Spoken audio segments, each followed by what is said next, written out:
ఇకపోతే తనకు అడ్డొస్తున్నాడని మామపై వేడి నూనె పోసిన కోడలు. ఎంత దారుణం తెలుసా అది.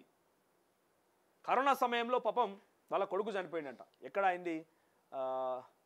ఖమ్మం జిల్లా. ఖమ్మం జిల్లాలో కరోనా సమయంలో వాళ్ళ కొడుకు చనిపోయినాడు పాపం. ఆయన చనిపోయిన తర్వాత కోడలు అత్తగారింట్లోనే ఉంటున్నది. కొంత ఆవిడ ప్రవర్తనలో మార్పు వచ్చిందటేమో.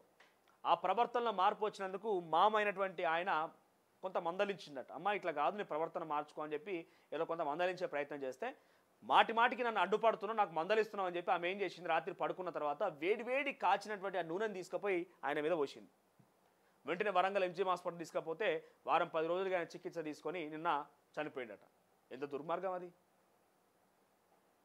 పెద్ద మనిషి 50 ఏళ్ళు 60 ఏళ్ళు ఉంటాయి ఆయనకి. కోడలు తప్పు చేస్తుందని చెప్పి ఇట్లా కారమ్మా అని చెప్పి సక్కదిద్దుకోమని మనుషులు చెప్పరా? లేకుంటే పెద్ద మనుషులు ఎవరు చెప్పరా? ఎవరు పరాయోళ్ళు కాదు కదా. నువ్వు కట్టుకున్న భర్త వాళ్ళ తండ్రి కదా. నీ భర్త చనిపోయినమ్మా, నీ ప్రవర్తన మార్చుకోని చెప్పి మందలిస్తే వేడి కాచినటువంటి చలచల మసినటువంటి నూనె తీసుకొచ్చి మీద పోసిందట. అక్కడికి వస్తే చచ్చిపీకే. ఏమైపోయింది ఇట్లా?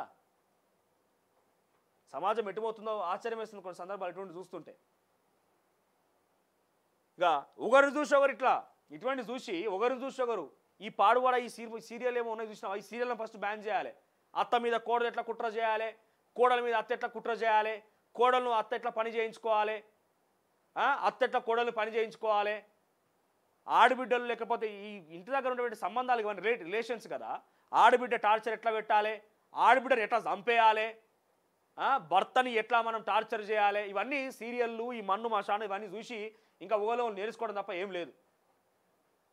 బంధుత్వాలు మొత్తం గంగలు కలిసినాయి అంతా ఇవన్నీ వచ్చిన తర్వాత. ఏంది ఇవేనా ముచ్చట్లన్నీ? ఒకరిని చూసి ఒకరు నేర్స్తున్నారు. ఈ పాడుబడ్డ సీరియల్ మొత్తం బ్యాన్ చేయాలి. ఇటువంటి దుర్మార్గమైన సీరియల్ ఉంటాయి కదా, ఎమోషనల్గా ఏంది ఏమైనా నువ్వు చెప్పాలనుకున్నా సైన్స్ చెప్పు, లేకపోతే ఇంకేమైనా మంచి ముచ్చట్లు చెప్పు. ఈ కోడల మీద అత్త కుట్ర చేసుడు, అత్త మీద కోడలు కుట్ర చేసుడు, ఎట్లా చంపేసుడు, ఏ రకంగా ఏం సీరియల్ ఉన్నాయి నాకు అర్థం కాదు. సాయంత్రం అయితే మొత్తం మీద సీరియల్లో ఎవరు చూసినా ఇటువంటివి చూసే. పాపం కొంతమంది ఐటీ ఆఫీస్లో పనిచేసే వాళ్ళు లేదన్న ఇటువంటి పట్టించుకుంటారేమో, కానీ మెజారిటీ ఆడవాళ్ళు మొత్తం ఇటువంటివి చూసే. అంతకుముందు నేను చూసిన ఒక 6 నెలల క్రితం ఒక సర్వే వచ్చింది. మహిళలు ఆత్మహత్యలు చేసుకోవడం గల ప్రధాన కారణం ఏంటంటే అంటే ఖాళీగా కూర్చోవడమేనట. నేను ఇక్కడ మహిళలను కించపరచడం అని కాదు నా ఉద్దేశం. నేను చాలా క్లియర్గా ఒక రిపోర్ట్ ఏదో వచ్చింది, ఆ వార్త చదివినా మేము మరోసారి గుర్తు చేస్తున్న అంశం ఏంటంటే, వాళ్ళు ఖాళీగా కూర్చోవడం వల్ల ఏం చేయాలో అర్థం కాక, ఏం చేయాలో తెలియక ఇంట్లోనే ఉండి చిన్న వాటికి ట్రిగర్ అయిపోయి గొడవలు పెట్టుకొని ఆఖరికి వస్తే ఆత్మహత్యల వరకు పోతున్నాయి, లేకపోతే హత్యల వరకు పోతున్నాయి. సో ఇటువంటి ఘటనలకి వాళ్ళు ఖాళీగా ఉండడం, ఇటువంటి చిన్న వాటికి ట్రిగర్ అవ్వడము, చిన్న వాటికి ఈగో ఫీలింగ్స్కి పోవడము, ఇవంటి చాలా సమస్యలుగా ఉన్నాయట. ముందుగా అడ్డమైన సీరియల్ని బంద్ చేయాలి. ఏది పడుతుంది కుట్రలు చేసుడు, సంపేసుడు, ఏందా సీరియల్ అలా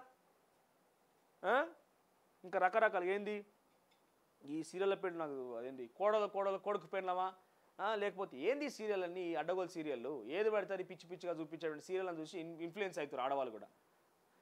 సో కొంత డైరెక్టర్లు కూడా మార్చుకోవాలి ఈ పద్ధతిని. ఇక హేమ డ్రగ్స్ తీసుకోలేదా? బెంగళూరు రేప్ పార్టీ కేసులో కీలక పరిణామం చోటు